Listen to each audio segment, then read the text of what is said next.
students, this is Atul from Gateway School and this is the third lecture of this chapter. The chapter is Understanding Secularism.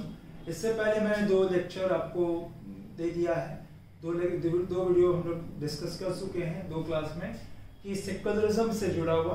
पहला हमने ये discuss किया कि what is secularism, फिर हमने ये discuss किया कि separation of state from religion is very very important and why do we need it, उसको हमने डिस्कस किया। In this lecture we will discuss the features of Indian secularism. भाई secularism में हमारे देश में, इंडिया में सेकुलर तो है कंट्री, सेकुलर इस तरह से है, इस कदर है कि जो जितने भी रिलीजन है उन सबको एक समान देखा जाता है, किसी के साथ भेदभाव नहीं किया जाता है रिलीजन के आधार पर। ठीक है, तो उसी तरह से हम यहाँ पे बात करेंगे the features of Indian secularism. तो फीचर ऑफ इंडियन सेकुलरिज्म में पहला हमारा फीचर है one religious community does not dominate other. एक रिलीजियस कम्युनिटी जो है वो दूसरे पे डोमिनेट नहीं करेगा। डोमिनेट का मतलब अपनी प्रभुता को नहीं दिखाएगा, शो नहीं करेगा। सपोज करो कि हिंदू मेजोरिटी बहुत ज्यादा है, तो ऐसा नहीं कि वो मुस्लिम को या सिख को या ईसाई को दूसरों को दबाने का प्रयास करेगा, उसके इंटरेस्ट को हटा देगा, उनकी बातों को नहीं सुना जाएगा, उनको फेस्टिवल सेलिब्रेशन करने का कोई मौका नहीं दिया जाएगा, ऐसा कुछ भी नहीं होगा। ठीक है, दूसरा फीचर क्या है, some same members of do not dominate the other members of the same religious community। एक ही रिलीजियस कम्युनिटी के कुछ मेंबर्स ऊपर चले गए, कुछ नीचे चले गए, ऐसा नहीं होगा। जैसे हमारे देश में, भारत में क्या है कि हमारी व्यवस्था जिस तरह की है, हमारे यहाँ जातीय व्यवस्था है। तो जातीय व्यवस्था क्या है कि हिंदू के ऊपर ही, हिंदू में ब्राह्मण्स भी हैं और नीचे में शूद्रास भी हैं। तो ब्राह्मण्स जो है वो ऊपर रहेंगे, उसके नीचे क्षत्रिय रहेंगे, उसके नीचे वैश्य रहेंगे, उसके नीचे शूद्र रहेंगे। तो ऐसा नहीं है कि ब्राह्मण्स का हमेशा डोमिनेंस होगा। ये कहाँ की बात हो रही है, हिंदू की बात हो रही है। ठीक है, उसी तरह मुस्लिम्स में भी होते हैं, उसी तरह सिखों में भी होते हैं, उसी तरह से दूसरे जाति या धर्म में भी होते हैं। तो यहाँ पे यही कह रहा है कि फीचर ऑफ इंडियन सेकुलरिज्म में some members do not dominate other members of the same religious community। तो हमारा रिलीजियस कम्युनिटी क्या हो गया, हिंदू। और हिंदू में ही ऐसा नहीं होगा कि ब्राह्मण्स का ऊपर छत्र छाया होगा, ऊपर सबसे ऊपर होंगे वो, नीचे में शूद्रास होंगे, बाकी नीचे में जो दूसरे जाति के लोग हैं वो होंगे, ऐसा नहीं होगा। और ऐसा भी नहीं होगा कभी फ्यूचर में कि वो नीचे वाले लोग ऊपर चले जाएंगे, ऊपर वाले लोग नीचे चले जाएंगे। नहीं, सभी को समान नजर से देखा जाएगा, सभी के साथ समान व्यवहार किया जाएगा और इसी से हमारा देश विशाल बनेगा। क्या बनेगा, विशाल बनेगा, बेहतर बनेगा।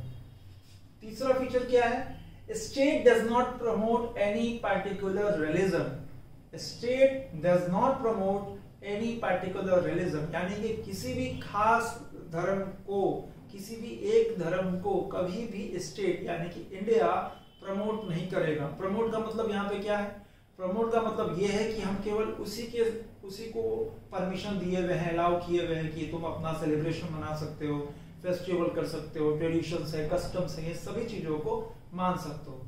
बाकियों को अलाउ नहीं किए, बाकियों को परमिशन नहीं दी है, ऐसा कभी नहीं होगा।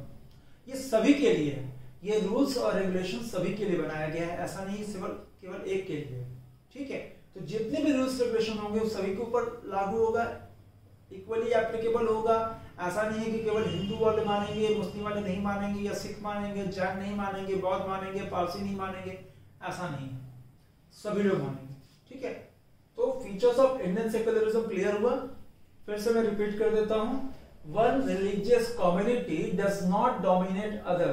तो रिलीजियस कम्युनिटी कौन कौन सा हमारे यहाँ, हिंदू है, इस्लाम है जिसको मुस्लिम पूछते हैं, फिर ईसाई हैं, सिख हैं, जैन हैं, बौद्ध हैं, पारसी हैं, ये सब रिलीजियस कम्युनिटी है। डज नॉट नहीं करता है डोमिनेट अनदर। डोमिनेट का मतलब मैंने आपको बताया, प्रभुता, एक का दूसरे के ऊपर अधिकार नहीं होगा, सबको इक्वली देखा जाएगा, सबको एक समान व्यवहार किया जाएगा। ठीक है, सेकंड फीचर क्या है, some members do not dominate other members. Some members do not dominate other members of the same religious community. तो हिंदू हो या मुस्लिम हो या सिख हो या ईसाई हो या कोई भी हो, ऐसा नहीं होगा उसी रिलीजियस कम्युनिटी में एक मेंबर ऊपर चला गया, कुछ मेंबर्स ऑफ कम्युनिटी, और दूसरे लोग नीचे चले गए, और ये जो बोलेंगे उन्हीं के हिसाब से पूरा समाज चलेगा, इनको भी वही फॉलो करना पड़ेगा जो ऊपर वाले बोलेंगे, ऐसा नहीं होगा। ठीक है, ऐसा नहीं होगा। And the third is, state does not promote any particular religion. तो किसी भी खास धर्म को स्टेट प्रमोट नहीं करता है। स्टेट किसी के रिलीजियस फ्रीडम को छीन नहीं सकता है। आपका रिलीजियस फ्रीडम क्या है? आप मान लीजिए आप मुस्लिम हैं, आप हिंदू, आप में से कोई सिख है, आप में से कोई ईसाई है, हर एक कोई अपने अपने मंदिर गिरजा घर को जा सकता है, पूजा स्थल में जा सकता है, पूजा कर सकता है। आपको जिस धर्म का भी मन है पूजा करने का उसको आप कर सकते हैं, फॉलो कर सकते हैं, कोई मनाही नहीं है। आप उसके लिए बना भी सकते हैं। अगर और आप प्राइवेटली चाहते हैं तो पूजा वो भी कर सकते हैं, पब्लिकली चाहे तो भी पूजा कर सकते हैं। हमारे राज्य जो पॉलिसी है वो ये है कि वो सेकुलर है। इंडिया जो है वो सेकुलर कंट्री है। यहाँ पे सभी धर्मों को एक समान देखा जाता है, एक तरह ट्रीट किया जाता है, किसी भी तरह का डिस्क्रिमिनेशन नहीं है, खास तौर पे धर्म के आधार पर। क्लियर है? यहाँ तक क्लियर हो गया? कोई डाउट नहीं है? ये सारा का सारा नोट कर लिया आपने? ठीक है, थैंक यू क्लास।